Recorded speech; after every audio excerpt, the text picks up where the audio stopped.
The door to hope in Jerusalem. A misty morning blanketed Jerusalem. The damp air rising from the stone streets clung to the ancient walls like time itself. The heart of the city echoed with the whispers of history. But it also carried the silent cries of those forgotten by society. On a corner of Rothschild Avenue, leaned against a familiar stone for years, sat a man, Yitzhak. A former war veteran. Once a hero. Now a shadow, abandoned by the system that once decorated him with medals. In his hands, a cracked thermos. In front of him, a rusted tin can. His eyes always staring into a distant past. That morning, an unexpected black car stopped in front of him. The door opened. A figure stepped out, his silhouette cutting through the fog. Black coat, serious face, but not without warmth. "Your name is Yitzhak, isn't it?" he asked. Yitzhak narrowed his eyes. "Yes. Do you know me? We fought on the same front once." "I never forgot you, Yitzhak," said the man. "I'm Benjamin." Yitzhak froze. The Prime Minister. Netanyahu knelt, coming to eye level. "Why are you on the street?" Yitzhak lowered his head. "Life happened. The system forgot me. No one sees me anymore." Netanyahu's gaze hardened, yet stayed compassionate. "I see you. And this morning, I came here just to see you." The next day, in Jerusalem's bustling Mahan Yehuda market, a new sign was hung on a small shop. Yitzhak's taste. Inside, warm bagels, fresh tea, and a smiling man, Yitzhak. He wasn't just serving food. He was serving stories, memories, and something even rarer, hope. Netanyahu visited the shop quietly. No media, no statements. Just a small, silent nod from across the counter. A moment of connection between two men, one who had fallen, and one who helped him rise. And on that street, among Jerusalem's ancient stones, a miracle was written. Not with headlines, but with bread, kindness, and a chance. 2. The story behind the shop. To Yitzhak, the shop was more than walls and tables. It was his dignity. His return to the world. The first days were hard. His hands trembled kneading the dough. But each day he got stronger. Every bagel he baked became a symbol of rebirth. Netanyahu came weekly. No cameras. Just tea. He sat, listened, and asked little.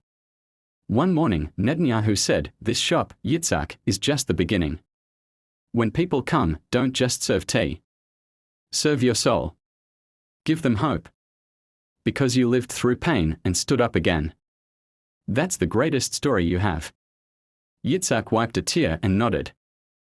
"I was just a homeless man, Benjamin. You made me someone again." "No," said Netanyahu. "You already were someone. The system failed to see you. I just gave you a mirror."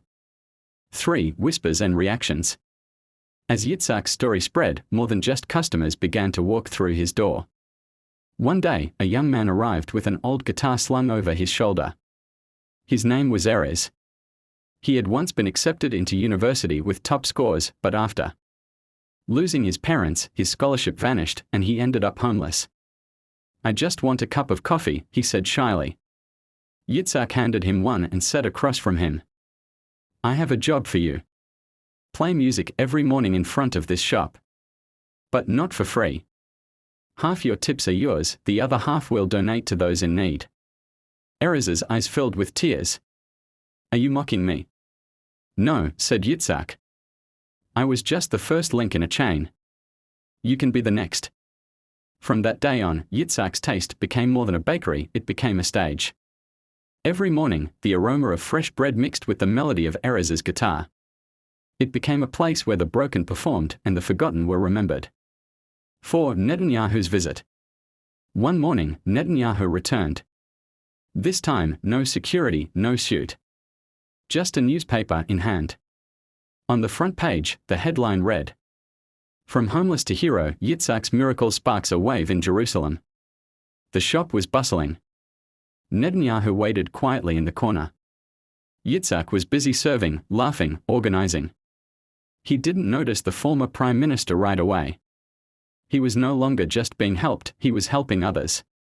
Eventually, he approached Netanyahu and hugged him. "Do you see what's happening? I'm not just living, I'm helping others live." Netanyahu smiled. "I see. And I know you're just getting started." He pulled out a folder. "This is for you. The municipality wants you to expand. They are offering a small grant. On your terms." Yitzhak looked confused. Inside were documents, blueprints for a new space. Licenses, a sample business plan. "I don't know anything about construction," he said, overwhelmed. "You don't need to," Netanyahu replied. "You build people. We'll handle the walls." Resistance. But not everyone welcomed Yitzhak's rise. Some local business owners were jealous. He became a media darling. "We've been here for decades and no one notices us," they muttered. Someone dumped trash in front of his store. Others spread rumors, "This is all just Netanyahu's PR." One morning, Yitzhak found graffiti on the wall. "We don't forget the traitors, especially the silent ones." He was shaken. Later that day, Netanyahu arrived again. "Are you all right?" Yitzhak nodded. "Maybe they're right. Maybe I was a mistake." Netanyahu put a firm hand on his shoulder. "If they're attacking you, it means you're doing something right." The next morning, the graffiti was covered. In its place was a new sign. "Darkness reminds us why light matters." 6. Ariel's return. Ariel, Yitzhak's old war comrade, had taken a different path after the war: crime, addiction, despair. But Yitzhak had invited him to open a second shop. "No one will hire me," Ariel said. "I'm damaged goods. I'm not offering you a job. I'm offering you dignity," Yitzhak replied. Netanyahu quietly arranged support through a non-profit. The second store opened in a cleaned-up alley. A simple sign above the door: Ariel's Bakery. At the opening, Yitzhak gave a speech. "Once, someone reached out and lifted me up. Today, it's my turn. In this city, every person deserves a second chance." 7. Silent heroes. Months passed. Yitzhak's taste became a symbol, a movement beyond just a bakery. People who had once been invisible were now seen and valued. The municipality began special employment programs for the formerly homeless. Netanyahu's quiet initiative grew ripple by ripple. One evening, as Yitzhak sat outside the shop watching the setting sun, a small boy approached. "Uncle, who opened this shop?" he asked. Yitzhak squinted, smiled gently. "Once, a great man picked up another great man lying on the street. That's why this shop exists." "What was his name?" the boy asked. Yitzhak smiled wider. "Names don't matter anymore. What matters is that he chose to give us hope again." 8. Netanyahu's shadow. One morning, Netanyahu awoke early. As he opened the curtains, the sunlight spilled over Jerusalem's rooftops. Inside him stirred a quiet ache. The world saw him as a leader, a politician. But very few knew the loneliness he carried. When he first saw Yitzhak's shop, it was more than just a street corner. He saw himself in Yitzhak's tired eyes, worn but hopeful. At a morning briefing, an aide suggested, "Sir, the media is loving Yitzhak's story. Should we hold a press conference?"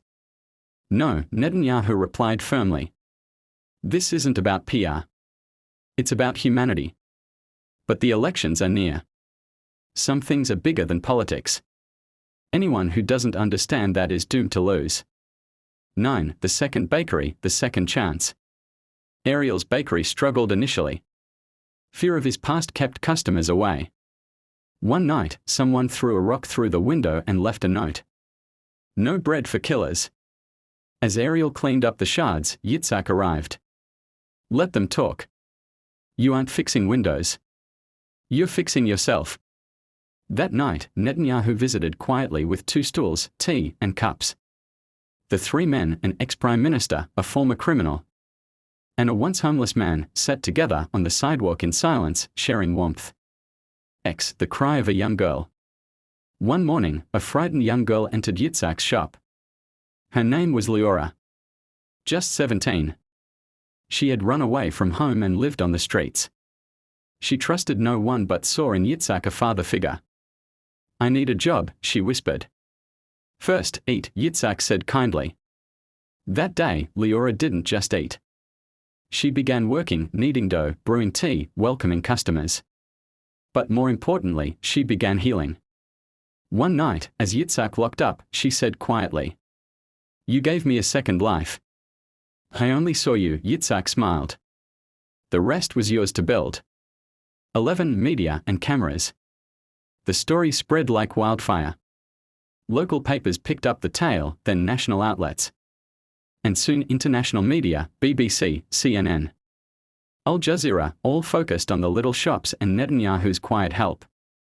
Yet Netanyahu remained silent, one bold journalist finally asked him during an interview, "Mr. Netanyahu, why have you stayed so quiet?" "They all rose because of you." Netanyahu removed his glasses, looked a reporter in the eye. "When you truly help, you don't need to speak. The light speaks for itself, not you." That phrase became a headline worldwide. True light is silent, Netanyahu's invisible revolution. 12. The fourth step, their own foundation. Yitzhak, Ariel, and Leora gathered to form a new idea, a foundation called From Street to Life.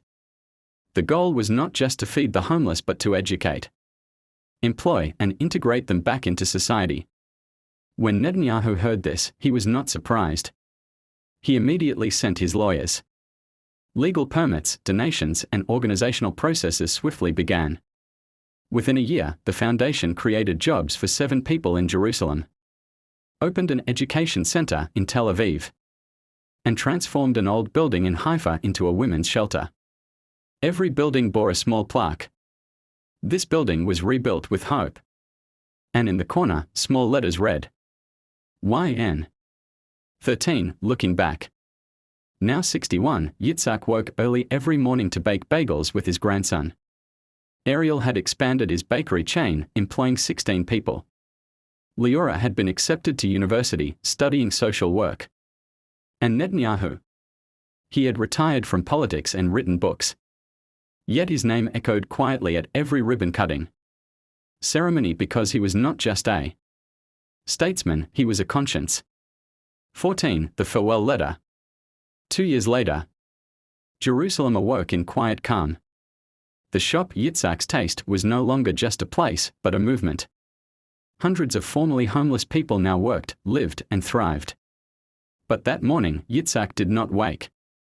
His grandson found him in the bakery's oven room, head bowed, eyes closed, but with a gentle smile. The staff bowed silently, tears held back. That day, not just a man, but a legend was laid to rest. A letter was found on the counter, addressed to Netanyahu. With trembling hands, Netanyahu opened it. Inside was a heartfelt note. Benjamin, the greatest gift life gave me was meeting you. You reminded me I was more than a homeless man. You lifted me, not just me, but hundreds. Though my eyes close now, thousands more open because of you. If I left a mark on this world, it was drawn by your hand. With endless gratitude. Yitzhak. Netanyahu stared long at the letter. Then, from his pocket, he took out an old button from Yitzhak's military jacket, the button Yitzhak had lost in battle. He had kept it for years. That day, he placed the button on Yitzhak's grave. He said nothing. 15. The echo of a legacy. Following Yitzhak's passing, the foundation grew exponentially. New branches of Yitzhak's Taste opened. Ariel, Leora, and others who were once homeless joined the board of trustees. Every year, thousands received meals, education, and a chance. Netanyahu stayed out of the spotlight. But at every opening ceremony, his name was spoken with respect. This building was born from the love behind a simple bakery. The love that started with one man. His name may be written many times, but in hearts, he is known simply as Benjamin Netanyahu. 16. A global wave. The story rippled beyond Israel. In France, a young woman opened book cafes for homeless youth inspired by the Yitzhak model. In the US, a mayor started employment programs for the homeless. the United Nations launched a global initiative called From Street to Life, inspired by Jerusalem's social transformation. At the inaugural speech, Leora said, "I was once an invisible girl on the street. Now I am seen because someone chose to lift up those who had fallen." This was not a government project. It was one human reaching out to another. 17. Netanyahu's final visit. 5 years later, Netanyahu, older and quieter, visited Yitzhak's grave once again. No guards, just his cane and a small bag. He sat by the grave, gently touching the soil. From his bag, he pulled a miniature model of the first bagel stand. Inscribed, "From here, new life was born." He whispered, "You saved not only him, but also me, Yitzhak. I am forever grateful." 18. The everlasting echo. Yitzhak's story became books, documentaries, and films. But none captured the warmth of that first smell of fresh bagels. Every morning, as people pass by the Yitzhak's taste sign, they pause, buy a bagel, and silently give thanks. Because once, in Jerusalem, one man lifted another off the street. And that day, not just a city, but a world changed.